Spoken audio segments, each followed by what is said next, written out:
bagaimana cara mendidik anak agar anak mengikuti arahan orang tuanya? Orang tuanya jadi contoh. Jangan cuma ngomong.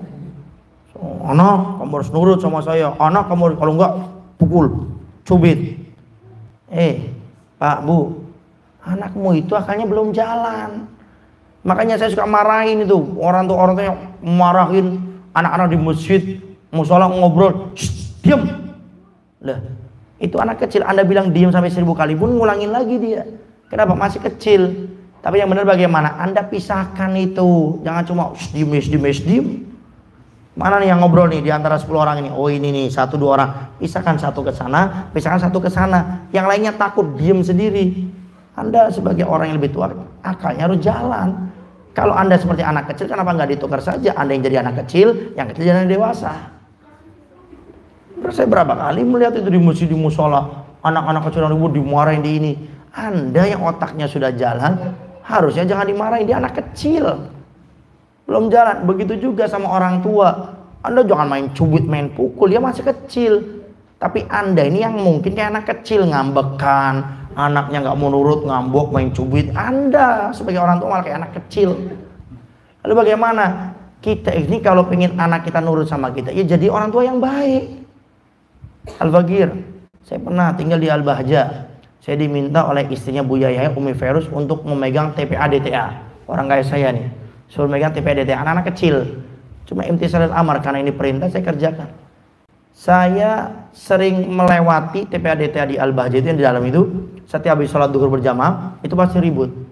Nah, setelah saya diangkat menjadi penanggung jawabnya, setiap saya lewat pasti diem semuanya, nggak ada yang ngobrol. Setelah saya evaluasi, kenapa kok kalau saya lewat saya nggak ngomong, nggak apa, nggak nah itu lewat diem semuanya? Karena saya berusaha mempraktekkan aturan mereka adalah aturan saya. Mereka tidak boleh datang terlambat. Saya sebelum mereka datang, saya sudah standby di TPA DTA. Nyuruh anak baik, Anda jadi orang tua yang baik dulu. Nyuruh anak bicaranya baik, Anda bicaranya yang baik dulu. Nyuruh Anda bicara anak yang baik, Anda digini, setan kamu ya, disuruh nggak mau. Anak di setan-setan, anaknya jadi setan baru kapok nanti. Jadi yang pertama caranya, kalau pengen anak kita nurut, kita sebagai orang tua jadi panutan yang baik. Jadi contoh. Sekarang kan enggak. Orang tua tuh pengennya praktis. Datang ke Ustaz Ki Ulama, bawa cai, bawa air, botol, Ustaz doain.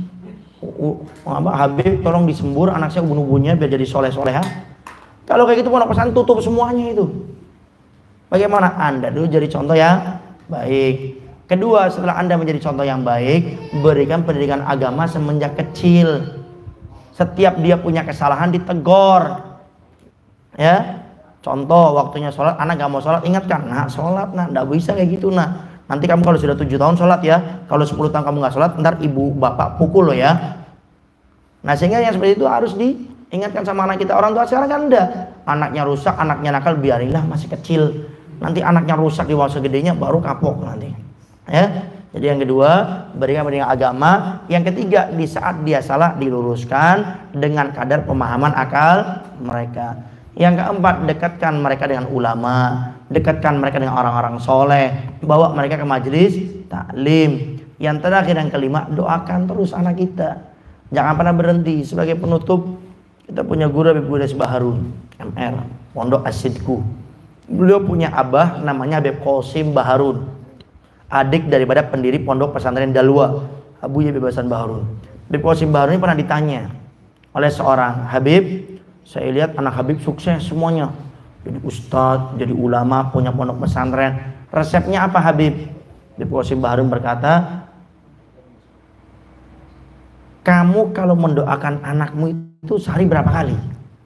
Bapak ini menjawab, Habib, saya mendoakan anak saya kalau ingat, ya, dan itu mendoakannya setiap sholat 5 waktu, itu pun kalau ingat. Kalau yang ingat, Habib, saya nggak mendoakannya. Demi Allah, setiap saya melihat anak saya doakan anak saya menjadi seorang ulama. Setiap saya melihat anak saya. Nah sekarang coba lihat, kalau kita ngeliat anak kita apa? Paling kebayangnya nih, saya suruh apa nih di sini? Mau ngapain lagi nih? Qasim Baharun, abah daripada kita punya guru Habib Gudes Baharun, itu menekankan setiap saya melihat anak saya doakan anak saya menjadi seorang ulama. Apa sabda Nabi? Doanya orang tua terhadap terhadap anaknya seperti doanya Nabi terhadap umatnya, Nabi yang menyampaikan. Doanya orang tua terhadap anaknya seperti doanya seorang Nabi kepada umatnya, qabul. Cuma kita ini jarang mendoakan anak kita.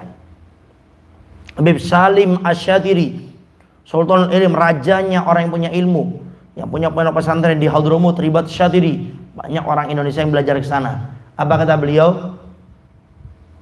1000 wali tidak akan bisa mengalahkan makomnya orang tua. Doanya 1000 wali tidak bisa mengalahkan doanya orang tua. Nah, tapi orang tua zaman sekarang coba lihat. Kita yang sudah punya anak, tanyakan berapa kali kita mendoakan anak kita dalam sehari.